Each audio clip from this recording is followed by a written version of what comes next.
Chapter 3. The Second of the Free Spirits.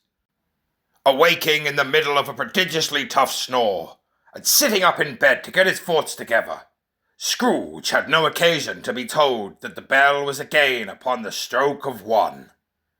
He felt that he was restored to consciousness in the right nick of time, for the especial purpose of holding a conference with the second messenger dispatched to him through Jacob Marley's intervention. But, finding that he turned uncomfortably cold when he began to wonder which of his curtains his new spectre would draw back, he put them every one aside with his own hands, and lying down again, established a sharp lookout all around the bed.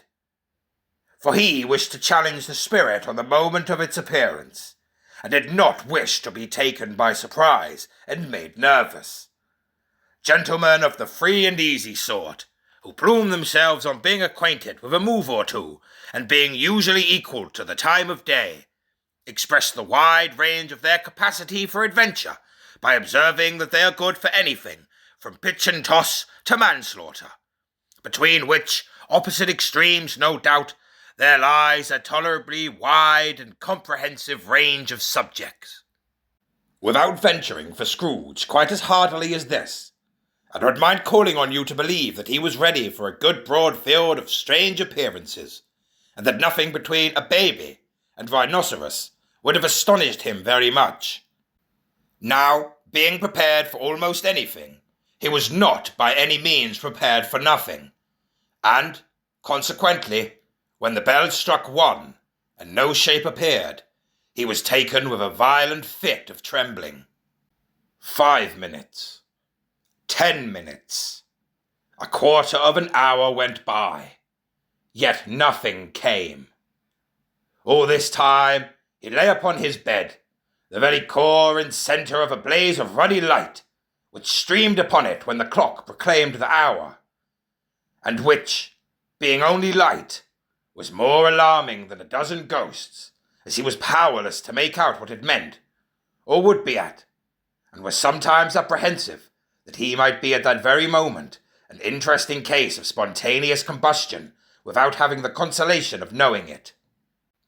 At last, however, he began to think, as you or I would have thought at first, for it is always the person not in the predicament who knows what ought to have been done in it, and would unquestionably have done it too. At last, I say, he began to think that the source and secret of this ghostly light might be in the adjoining room, from whence, on further tracing it, it seemed to shine. This idea taking full possession of his mind, he got up softly and shuffled in his slippers to the door. The moment Scrooge's hand was on the lock, a strange voice called him by his name and bade him enter. He obeyed. It was his own room. There was no doubt about that.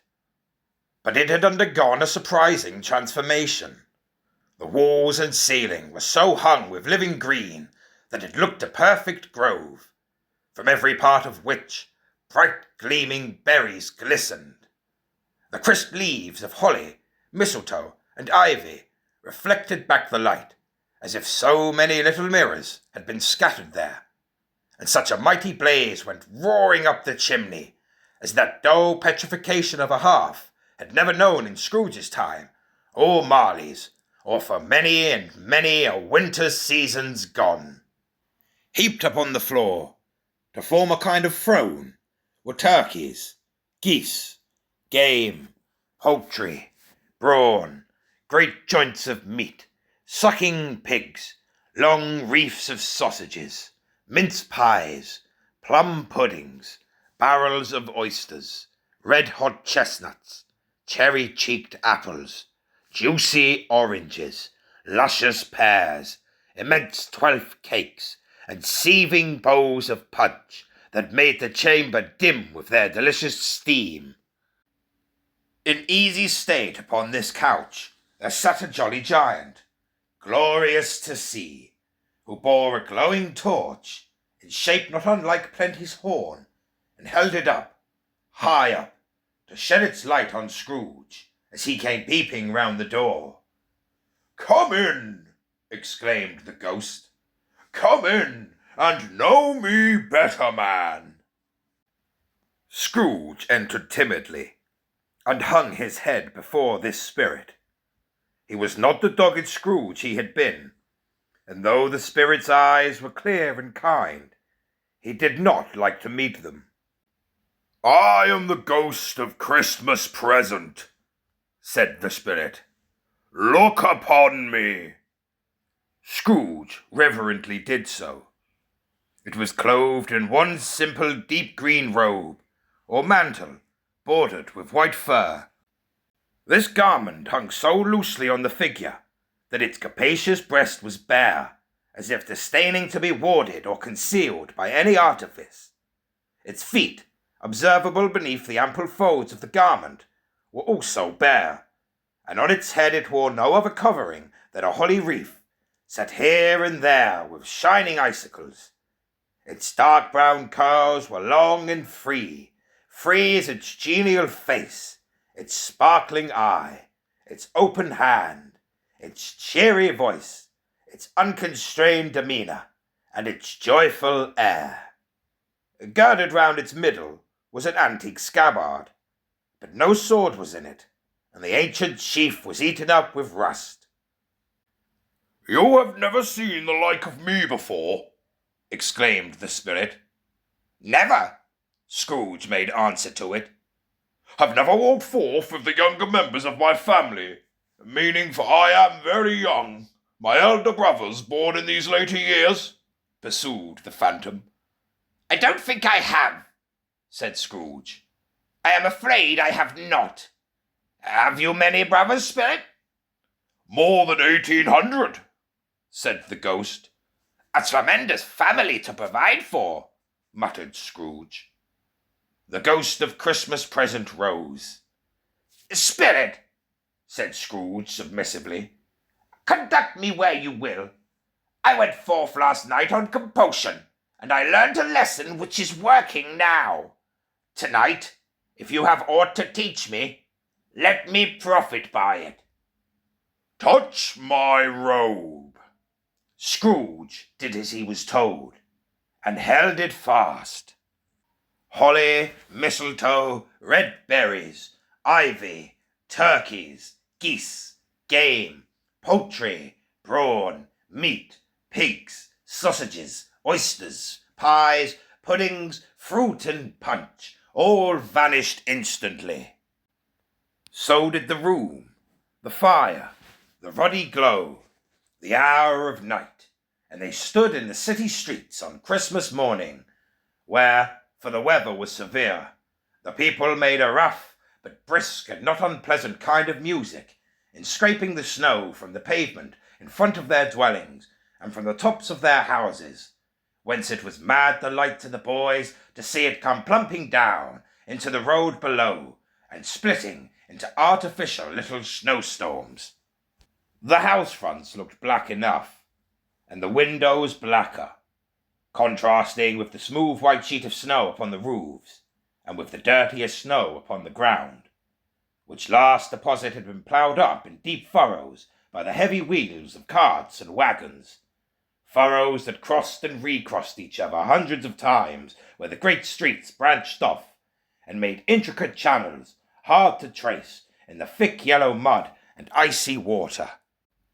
The sky was gloomy, and the shortest streets were choked up with a dingy mist, half thawed, half frozen, whose heavier particles descended in a shower of sooty atoms, as if all the chimneys in Great Britain had by one consent caught fire and were blazing away to their dear hearts' content.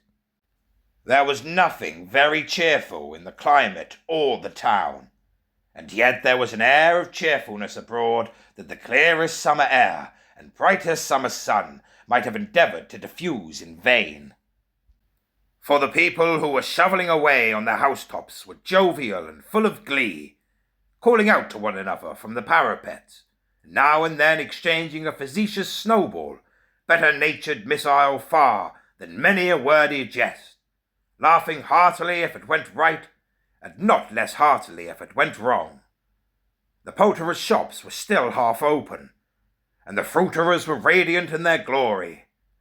There were great round, pot-bellied baskets of chestnuts, shaped like the waistcoats of jolly old gentlemen, lolling at the doors and tumbling out into the street in their apoplectic opulence.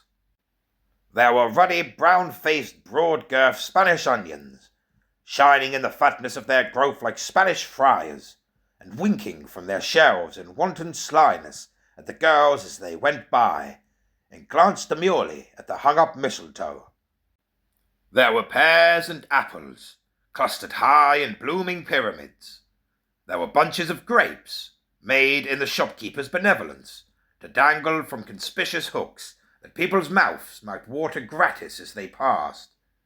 There were piles of filberts, mossy and brown, recalling, in their fragrance, ancient walks among the woods, and pleasant shufflings ankle-deep through withered leaves. There were Norfolk biffins, squab and swarthy, setting off the yellow of the oranges and lemons, and, in the great compactness of their juicy persons, urgently entreating and beseeching to be carried home in paper bags and eaten after dinner. The very gold and silver fish set forth among these choice fruits in a bowl, though members of a dull and stagnant-blooded race appeared to know that there was something going on, and, to a fish, went gasping round and round their little world in slow and passionless excitement. The grocers, oh, the grocers, nearly closed with perhaps 2 shutters down, or 1, but through those gaps such glimpses. It was not alone that the scales descending on the counter made a merry sound, or that the twine and roller parted company so briskly, or that the canisters were rattled up and down like juggling tricks, or even that the blended scents of tea and coffee were so grateful to the nose, or even that the raisins were so plentiful and rare, the almonds so extremely white, the sticks of cinnamon so long and straight, the other spices so delicious, the candied fruits so caked and spotted with molten sugar as to make the coldest lookers-on feel faint and subsequently bilious. Nor was it that the figs were moist and pulpy, or that the French plums blushed in modest tartness from their highly decorated boxes, or that everything was good to eat and in its Christmas dress.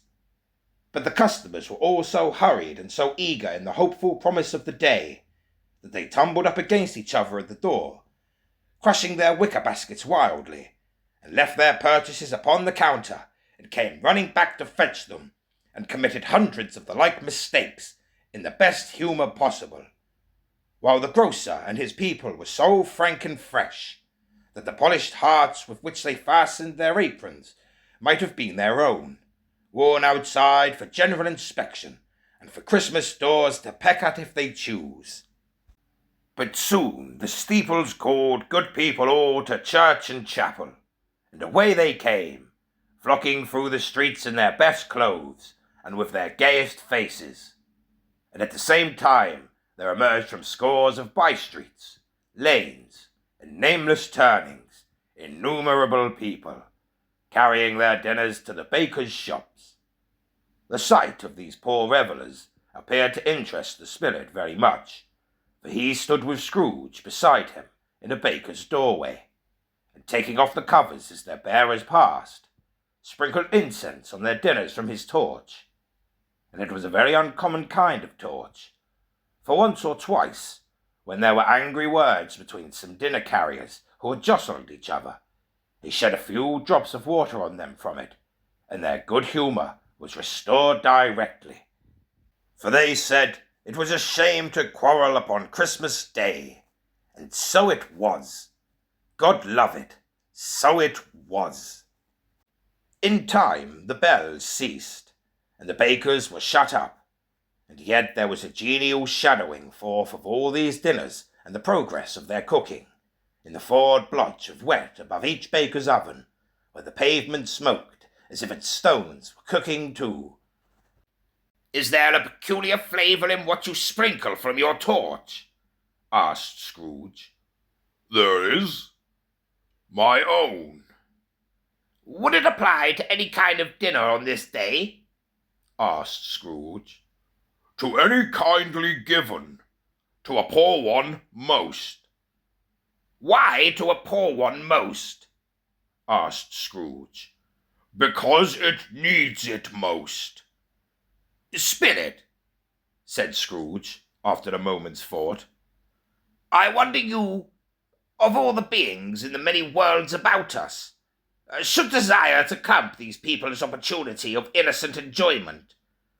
I? Cried the spirit.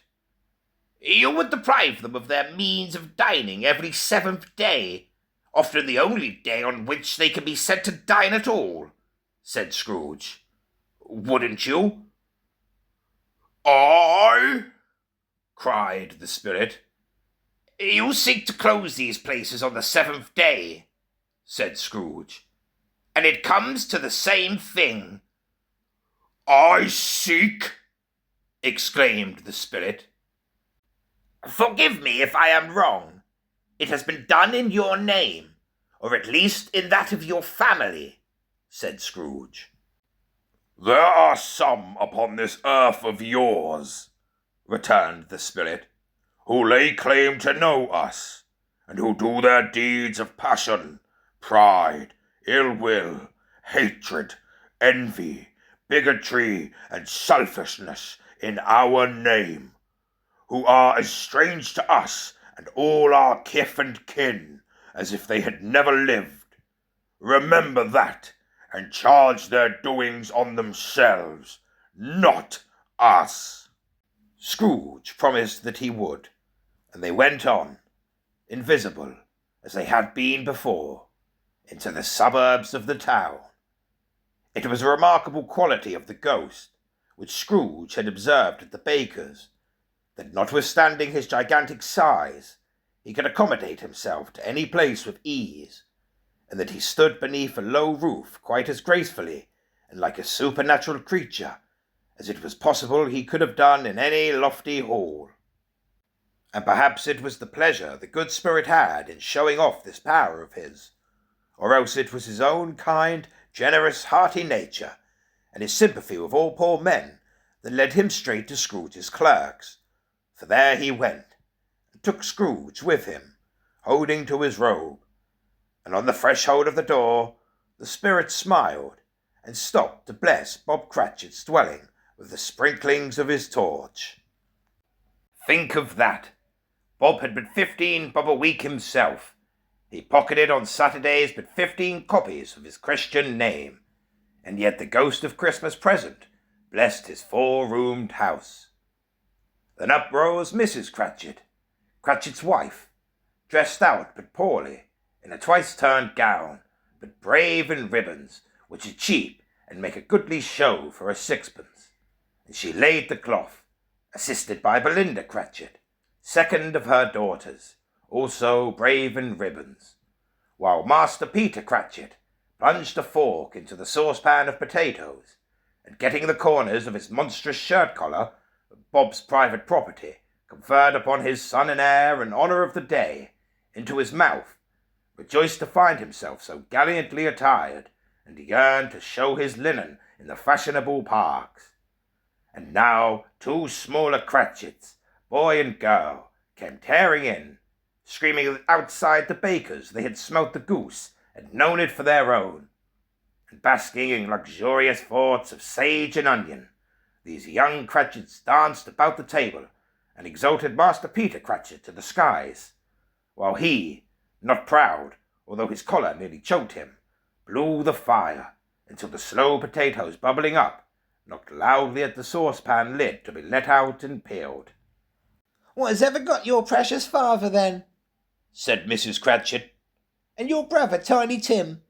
And Martha wa'n't as late last Christmas by half an hour." "Here's Martha, mother," said a girl, appearing as she spoke. "Here's Martha, mother," cried the 2 young Cratchits. "Hurrah! There's such a goose, Martha."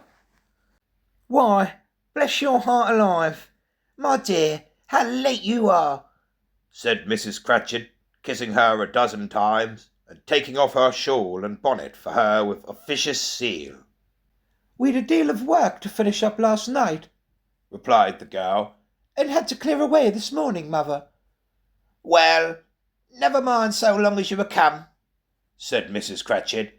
"Sit you down before the fire, my dear, and have a warm. Lord bless you."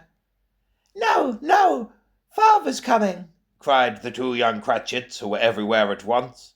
"Hide, Martha, hide." So Martha hid herself, and in came little Bob, the father, with at least 3 foot of comforter, exclusive of the fringe, hanging down before him, and his threadbare clothes darned up and brushed to look seasonable, and Tiny Tim upon his shoulder. Alas for Tiny Tim, he bore a little crutch, and had his limbs supported by an iron frame. "Why, where's our Martha?" cried Bob Cratchit, looking around. "Not coming," said Mrs. Cratchit. "Not coming?" said Bob, with a sudden declension in his high spirits, for he had been Tim's blood horse all the way from church, and had come home rampant. "Not coming upon Christmas Day?" Martha didn't like to see him disappointed, if it were only in joke, so she came out prematurely from behind the closet door, and ran into his arms, while the two young Cratchits hustled Tiny Tim, and bore him off into the wash-house, that he might hear the pudding singing in the copper. "And how did little Tim behave?" asked Mrs. Cratchit, when she had rallied Bob on his credulity, and Bob had hugged his daughter to his heart's content. "As good as gold," said Bob, "and better. Somehow he gets thoughtful, sitting by himself so much, and he thinks the strangest things you ever heard. He told me coming home that he hoped the people saw him in the church, because he was a cripple, and it might be pleasant to them to remember upon Christmas Day who made lame beggars walk and blind men see." Bob's voice was tremulous when he told them this, and trembled more when he said that Tiny Tim was growing strong and hearty. His active little crutch was heard upon the floor, and back came Tiny Tim before another word was spoken, escorted by his brother and sister to his stool beside the fire, and while Bob, turning up his cuffs, as if, poor fellow, they were capable of being made more shabby, compounded some hot mixture in a jug with gin and lemons, and stirred it round and round, and put it on the hob to simmer, Master Peter and the two ubiquitous young Cratchits went to fetch the goose, with which they soon returned in high procession.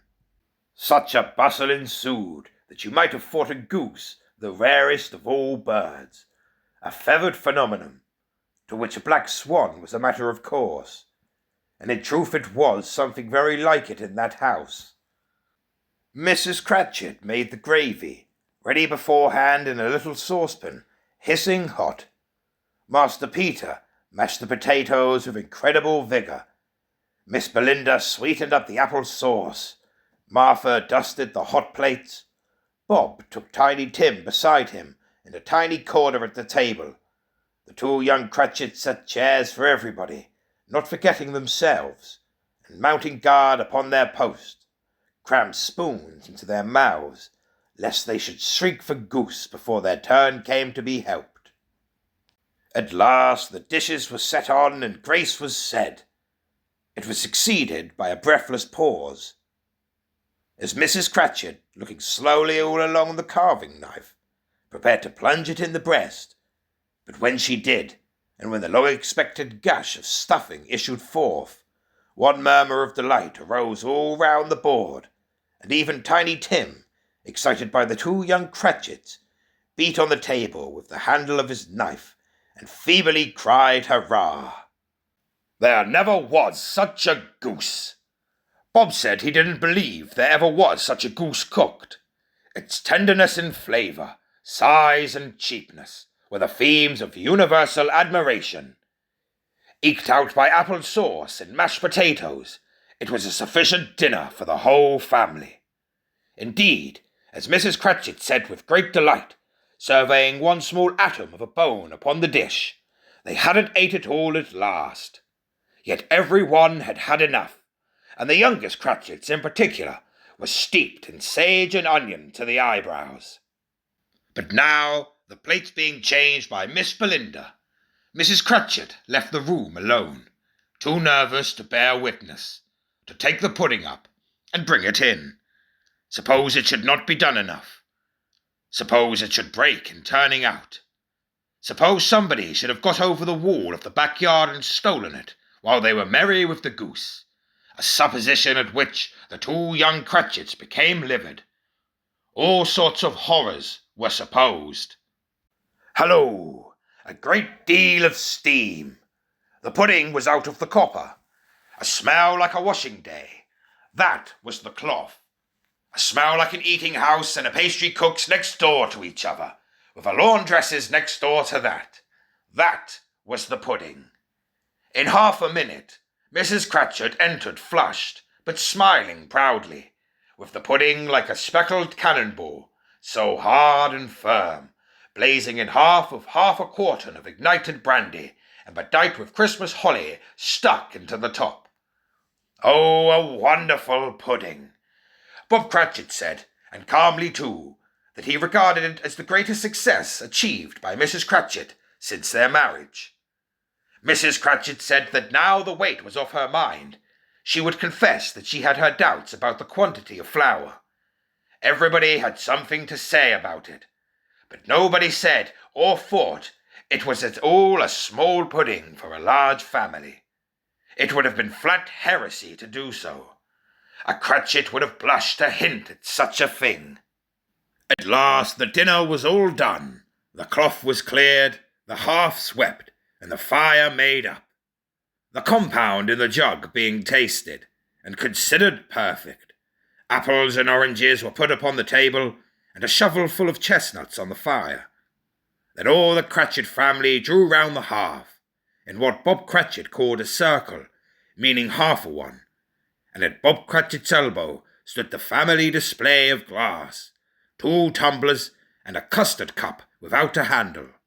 These held the hot stuff from the jug, however, as well as golden goblets would have done, and Bob served it out with beaming looks, while the chestnuts on the fire sputtered and cracked noisily.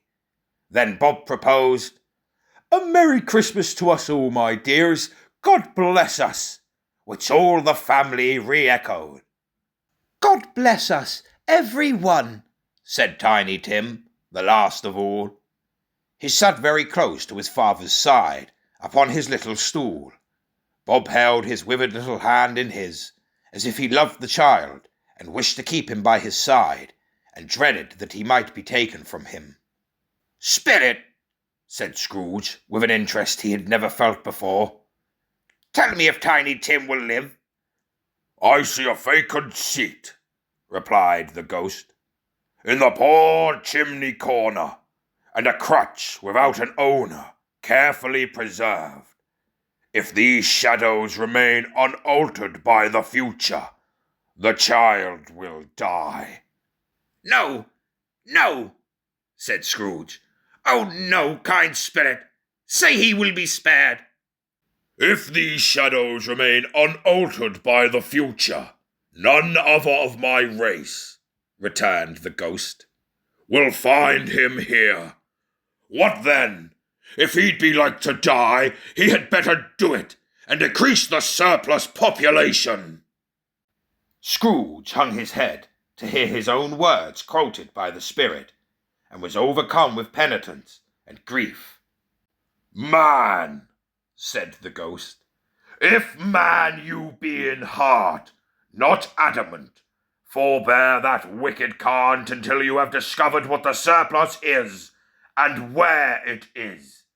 Will you decide what men shall live, what men shall die? It may be that in the sight of heaven you are more worthless and less fit to live than millions like this poor man's child. Oh, God! To hear the insect on the leaf pronouncing on the too much life among his hungry brothers in the dust." Scrooge bent before the ghost's rebuke, and trembling cast his eye upon the ground. But he raised them speedily on hearing his own name. "Mr. Scrooge," said Bob, I'll give you Mr. Scrooge, the founder of the feast." "The founder of the feast, indeed!" cried Mrs. Cratchit, reddening. "I wish I had him here. I'd give him a piece of my mind to feast upon, and I hope he'd have a good appetite for it." "My dear," said Bob, "the children. Christmas Day." "It should be Christmas Day, I am sure," she said, "on which one drinks to the health of such an odious, stingy, hard, unfeeling man as Mr. Scrooge. You know he is, Robert. Nobody knows it better than you do, my poor fellow." "My dear," was Bob's mild answer, "Christmas Day." "I'll drink his health for your sake and the day's," said Mrs. Cratchit, "not for his. A long life to him, a Merry Christmas and a Happy New Year. He'll be very merry and very happy, I have no doubt." The children drank the toast after her. It was the first of their proceedings which had no heartiness in it. Tiny Tim drank it last of all, but he didn't care twopence for it. Scrooge was the ogre of the family.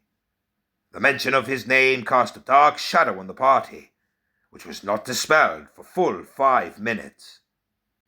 After it had passed away, they were 10 times merrier than before, from the mere relief of Scrooge the Baneful being done with.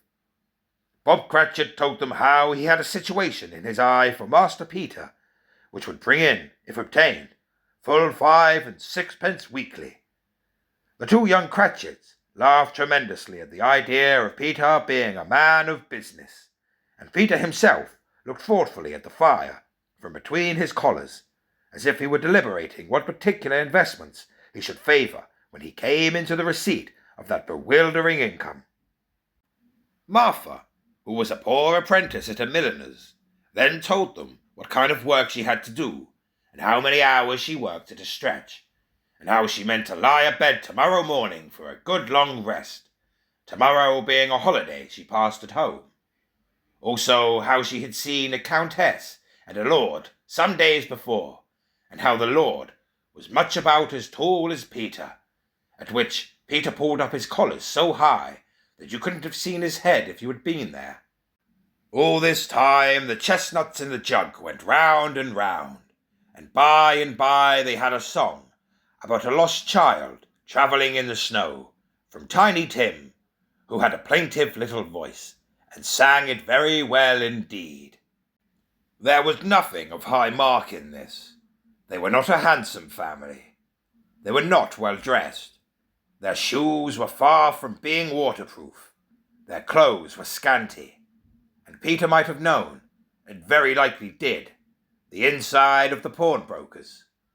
But they were happy, grateful, pleased with one another, and contented with the time, and when they faded, and looked happier yet in the bright sprinklings of the spirit's torch at parting, Scrooge had his eye upon them, and especially on Tiny Tim, until the last.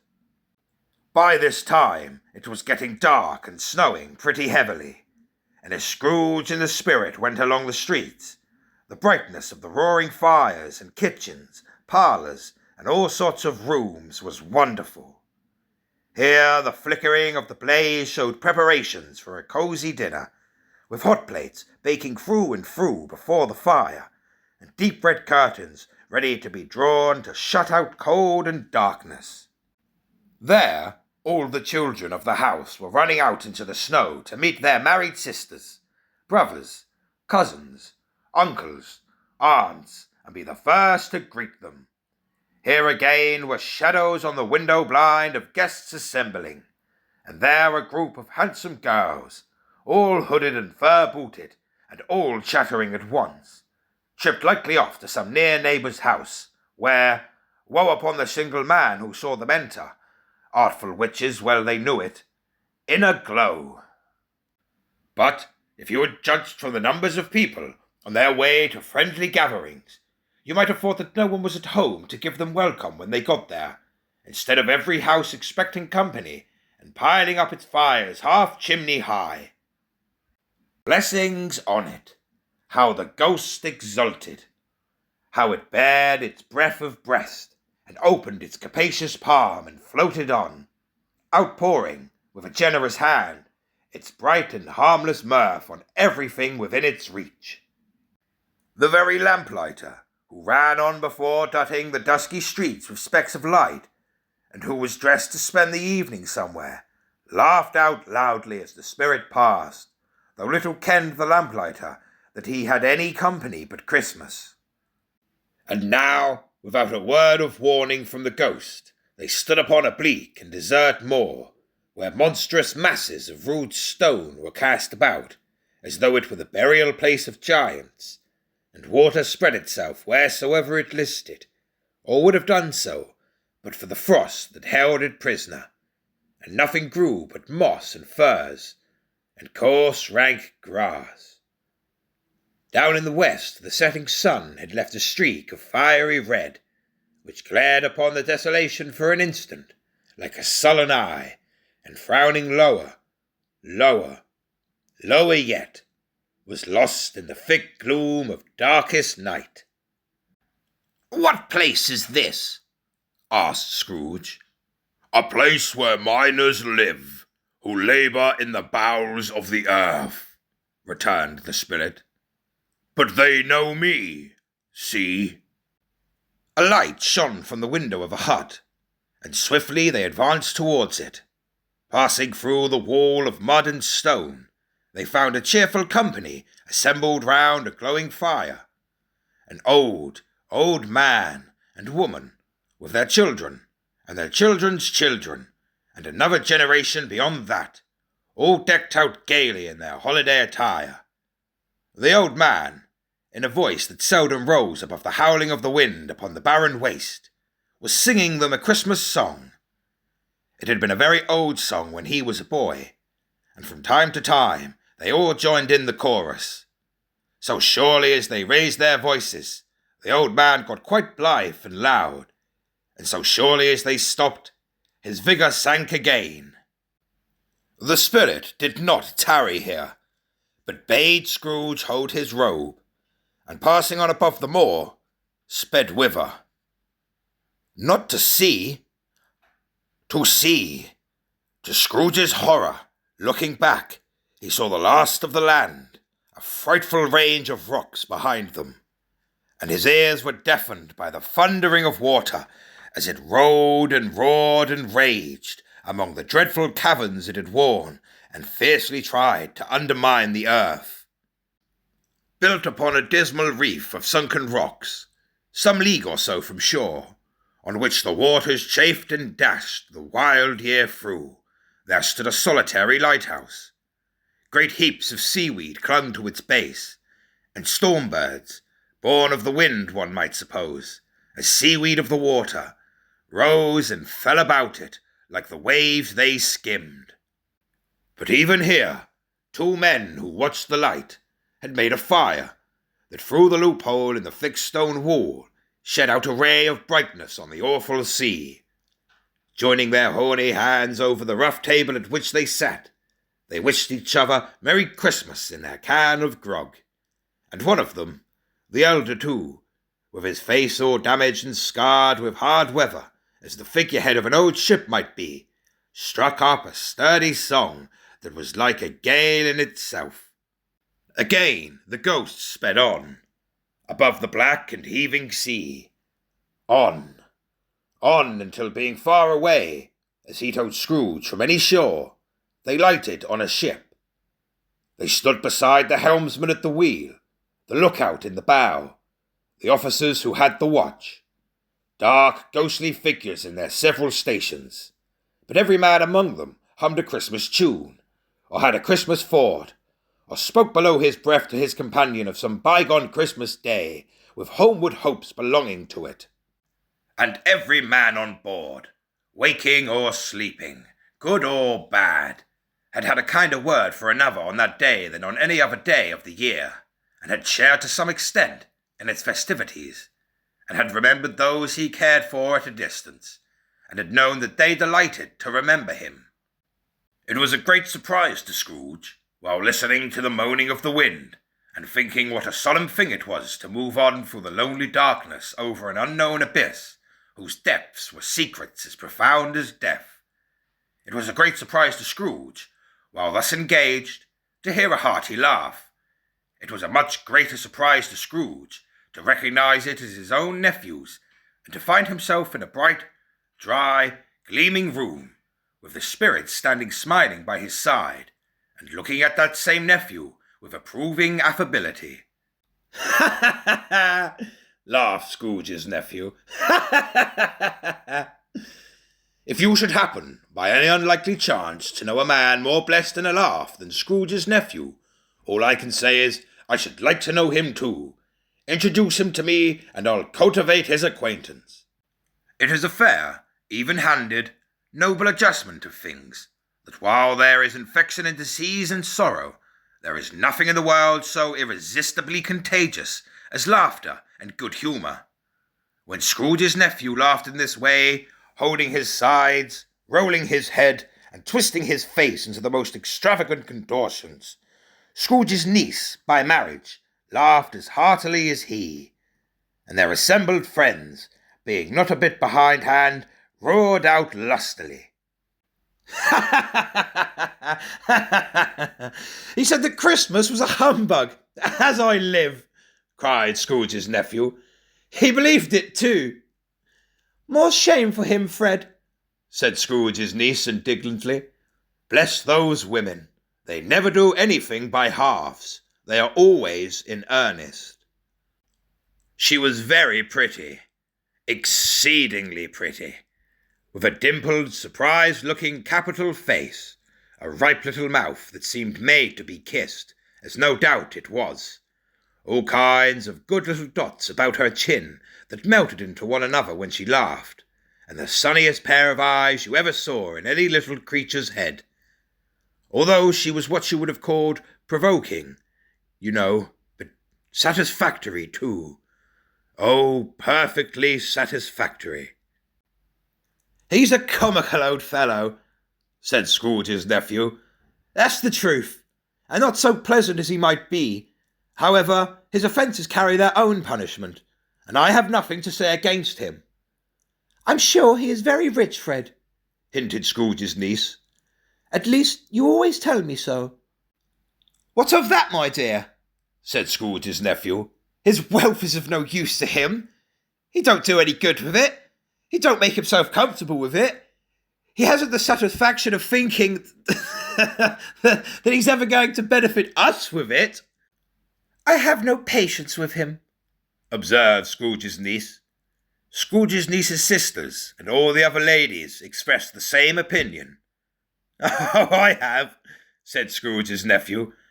"I'm sorry for him. I couldn't be angry with him if I tried. Who suffers by his ill whims? Himself, always. Here he takes it into his head to dislike us, and he won't come and dine with us. What's the consequence?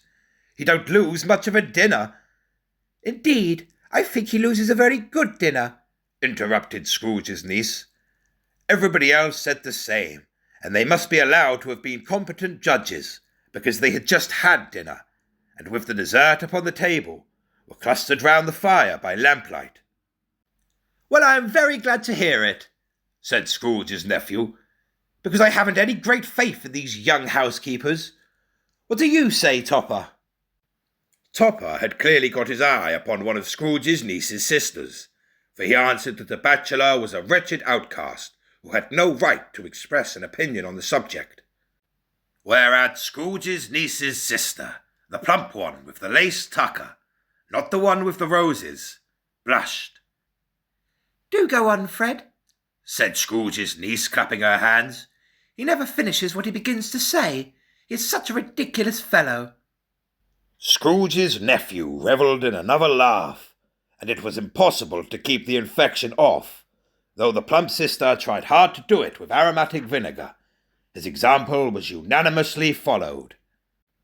"I was only going to say," said Scrooge's nephew, "that the consequence of his taking a dislike to us, and not making merry with us, is, as I think, that he loses some pleasant moments which could do him no harm. I am sure he loses pleasanter companions than he could find in his own thoughts, either in his mouldy old office or his dusty chambers. I mean to give him the same chance every year, whether he likes it or not, for I pity him. He may rail at Christmas time till he dies, but he can't help thinking better of it. I defy him.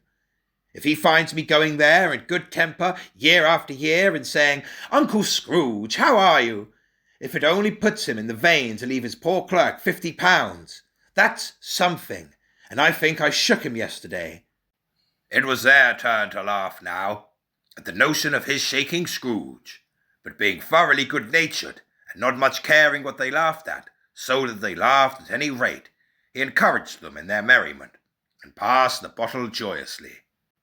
After tea they had some music, for they were a musical family, and knew what they were about. When they sung a glee or catch, I can assure you, especially Topper, who could growl away in the bass like a good one, and never swell the large veins in his forehead, or get red in the face over it. Scrooge's niece played well upon the harp, and played among other tunes a simple little air, a mere nothing, you might learn to whistle it in 2 minutes, which had been familiar to the child who fetched Scrooge from the boarding school, as he had been reminded by the ghost of Christmas past. When this strain of music sounded, all the things that Ghost had shown him came upon his mind. He softened more and more, and thought that if he could have listened to it often, years ago, he might have cultivated the kindness of life for his own happiness with his own hands, without resorting to the sexton's spade that buried Jacob Marley.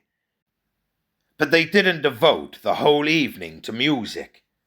After a while they played at forfeit, for it is good to be children sometimes, and never better than at Christmas, when its mighty founder was a child himself.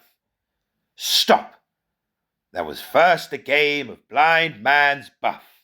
Of course there was, and I no more believe Topper was really blind than I believe that he had eyes in his boots. My opinion is that it was a done thing between him and Scrooge's nephew, and that the ghost of Christmas present knew it. The way he went after that plump sister in the lace tucker was an outrage on the credulity of human nature. Knocking down the fire irons, tumbling over the chairs, bumping up against the piano, smothering himself amongst the curtains. Wherever she went, there went he. He always knew where the plump sister was. He wouldn't catch anybody else. If you had fallen up against him, as some of them did on purpose, he would have made a feint of endeavouring to seize you, which would have been an affront to your understanding, and would instantly have sidled off in the direction of the plump sister. She often cried out that it wasn't fair, and it really was not. But when at last he caught her, when in spite of all her silken rustlings and her rapid flutterings past him, he got her into a corner whence there was no escape, then his conduct was the most execrable. For his pretending not to know her, his pretending that it was necessary to touch her headdress, and further to assure himself of her identity by pressing a certain ring upon her finger and a certain chain about her neck, was vile, monstrous. No doubt she told him her opinion of it, when, another blind man being in office, they were so very confidential together behind the curtains. Scrooge's niece was not one of the blind man's buff party, but was made comfortable with a large chair and a footstool in a snug corner, where the ghost and Scrooge were close behind her. But she joined in the forfeit, and loved her love to admiration with all the letters of the alphabet. Likewise, at the game of how, when, and where, she was very great, and, to the secret joy of Scrooge's nephew, beat her sisters hollow, though they were sharp girls too, as Topper could have told you. There might have been 20 people there, young and old, but they all played, and so did Scrooge, for wholly forgetting in the interest he had in what was going on, that his voice made no sound in their ears. He sometimes came out with his guess quite loud, and very often guessed right too, for the sharpest needle, best Whitechapel, warranted not to cut in the eye, was not sharper than Scrooge, blunt as he took it in his head to be.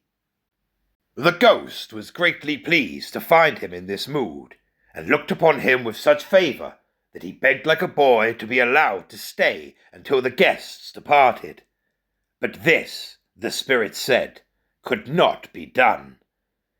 "Here is a new game," said Scrooge. "1/2 hour, spirit. Only one." It was a game called Yes or No, where Scrooge's nephew had to think of something, and the rest must find out what, he only answering to their questions yes or no, as the case was. The brisk fire of questioning to which he was exposed elicited from him that he was thinking of an animal, a live animal, rather a disagreeable animal, a savage animal, an animal that growled and grunted sometimes, and talked sometimes, and lived in London, and walked about the streets, and wasn't made a show of, and wasn't led by anybody, and didn't live in a menagerie, and was never killed in a market, and was not a horse, or an ass, or a cow, or a bull, or a tiger, or a dog, or a pig, or a cat, or a bear. At every fresh question that was put to him, this nephew burst into a fresh roar of laughter, and was so inexpressibly tickled that he was obliged to get up off the sofa and stamp. At last the plump sister, falling into a similar state, cried out, "I have found it out! I know what it is, Fred! I know what it is!" "What is it?" cried Fred.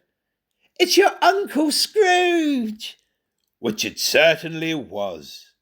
Admiration was the universal sentiment, though some objected that the reply to "Is it a bear?" ought to have been yes, inasmuch as an answer in the negative was sufficient to have diverted their thoughts from Mr. Scrooge, supposing they had ever had any tendency that way. "He has given us plenty of merriment, I am sure," said Fred, "and it would be ungrateful not to drink to his health. Here is a glass of mulled wine ready to our hand at the moment, and I say, Uncle Scrooge!" "Well, Uncle Scrooge!" they cried. "A Merry Christmas and a Happy New Year to the old man, whatever he is," said Scrooge's nephew. "He wouldn't take it from me, but he may have it, nevertheless. Uncle Scrooge!" Uncle Scrooge had imperceptibly become so gay and light of heart that he would have pledged the unconscious company in return, and thanked them in an inaudible speech if the ghost had given him time. But the whole scene passed off in the breath of the last words spoken by his nephew, and he and the spirit were again upon their travels. Much they saw, and far they went, and many homes they visited, but always with a happy end. The spirit stood beside sick-beds, and they were cheerful. On foreign lands, and they were close at home. By struggling men, and they were patient in their greater hope. By poverty, and it was rich. In almshouse, hospital, in jail, in misery's every refuge, where fain man, in his little brief authority, had not made fast the door and barred the spirit out, he left his blessing and taught Scrooge his precepts. It was a long night, if it were only a night, but Scrooge had his doubts of this, because the Christmas holidays appeared to be condensed into the space of time they passed together. It was strange, too, that while Scrooge remained unaltered in his outward form, the ghost grew older, clearly older. Scrooge had observed this change, but never spoke of it until they left a child's 12th night party, when, looking at the spirit as they stood together in an open place, he noticed that its hair was grey. "Are spirit's life so short?" asked Scrooge. "My life upon this globe is very brief," replied the ghost. "It ends tonight." "Tonight?" cried Scrooge. "Tonight, at midnight. Hark, the time is drawing near." The chimes were ringing the 11:03 at that moment. Forgive me if I am not justified in what I ask, said Scrooge, looking intensely at the spirit's robe. But I see something strange and not belonging to yourself, protruding from your skirts. Is it a foot or a claw? It might be a claw, for the flesh there is upon it, was the spirit's sorrowful reply. Look here. From the folding of its robe it brought 2 children, wretched, abject, frightful, hideous, miserable. They knelt down at its feet and clung upon the outside of its garment. "Oh, man, look here! Look! Look! Down here!" exclaimed the ghost. They were a boy and girl, yellow, meagre, ragged, scowling, wolfish, but prostrate too in their humility. Where graceful youth should have filled their features out and touched them with the freshest tints, a stale and shriveled hand like that of age had pinched and twisted them and pulled them into shreds. Where angels might have sat enthroned, devils lurked and glared out menacing. No change, no degradation, no perversion of humanity in any grade for all the mysteries of wonderful creation has monsters half so horrible and dread. Scrooge started back appalled. Having them shown to him in this way, he tried to say they were fine children, but the words choked themselves rather than be parties to a lie of such enormous magnitude. Spirit, are they yours? Scrooge could say no more. "They are man's," said the spirit, looking down upon them. "And they cling to me, appealing from their fathers. This boy is ignorance, this girl is want. Beware of them both, and all of their degree. But most of all beware of this boy, for on his brow I see that written which is doom. Unless the writing is erased, deny it," cried the spirit, stretching out his hand towards the city. "Slander those who tell it ye. Admit it for your factitious purposes, and make it worse, and bide the end." "Have they no refuge or resource?" cried Scrooge. "Are there no prisons?" said the spirit, turning on him for the last time with his own words. "Are there no workhouses?" The bell struck 12. Scrooge looked about him for the ghost, and saw it not. As the last stroke ceased to vibrate, he remembered the prediction of old Jacob Marley, and lifting up his eyes, beheld a solemn phantom, draped and hooded, coming like a mist along the ground towards him.